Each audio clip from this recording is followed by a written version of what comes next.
Good afternoon, ladies and gentlemen, and welcome to the Masters. We're very pleased to welcome Cameron Smith to the interview room. Cameron, welcome back to the Masters. Thank you. Your game seems to be firing on all cylinders so far this season with a couple of wins, including the Players' Championship. Congratulations. You have contended in 3 of the past 4 Masters, including a runner-up in 2020, where you became the only player in Masters history to shoot 4 rounds in the 60s. What is it about Augusta National that seems to bring out the best in you? I think it's just my creativity. I feel like I play my best golf when I'm creative, and yeah, this course has so many slopes and stuff you can work it off. The green's firm and fast, and yeah, I just love being creative. Reminds me a lot of sandbelt golf at home. Yeah, I just love it. Great, thank you. Can I hand over to some questions?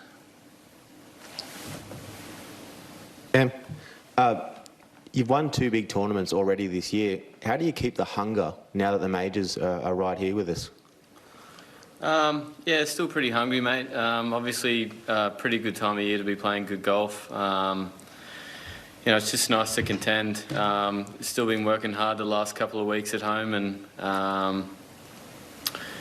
yeah, I really can't wait to get back out here this week. I've had 3 weeks off now after the Players, so yeah, just ready to compete.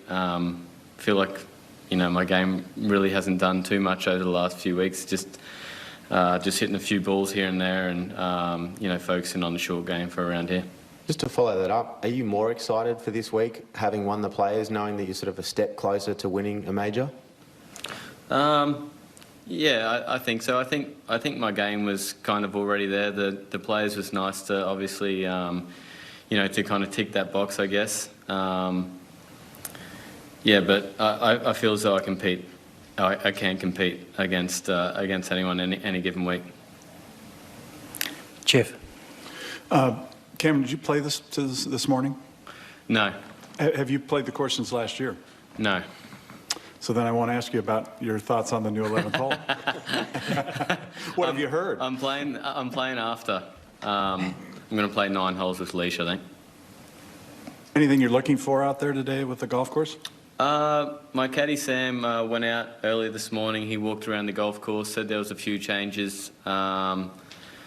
He said the 11th hole looked quite a lot different, so I'm looking forward to that. I think it was already a great hole. He said that it's better, so really looking forward to that. Anne.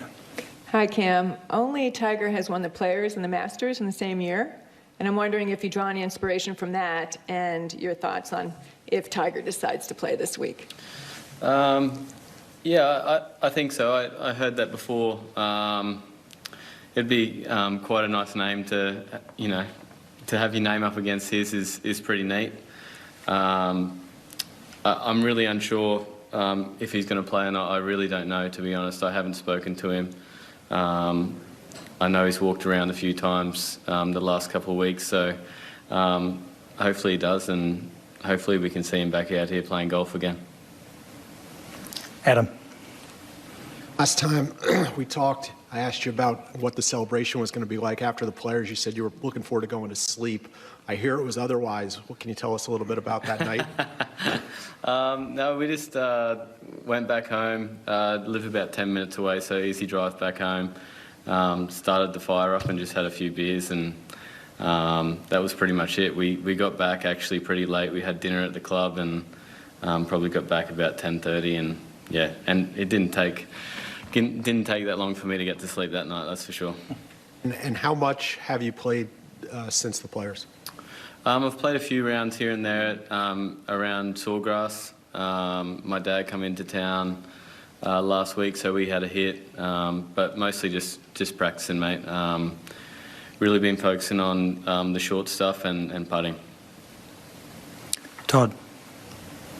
As strong a putter as you are, how do you feel about how you adapted to the greens at Augusta? Did they remind you of greens elsewhere? And I mean, what was the key to getting used to them so quickly when people talk about it takes years to get used to them? Yeah, I think, you know, growing up in Australia, I think we're quite fortunate to play those sandbelt courses quite often. Reminds me a lot of Melbourne.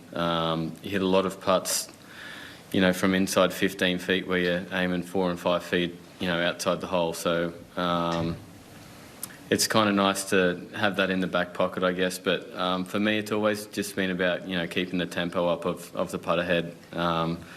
I feel at times these greens can get so fast that you can get quite tentative. So, you know, just keeping the tempo up, you know, making sure the ball's hitting the back of the hole and just hitting good putts. If I can just follow up, what did your caddy say about why he liked 11? Because obviously there have been some significant changes there. What did he actually say about it?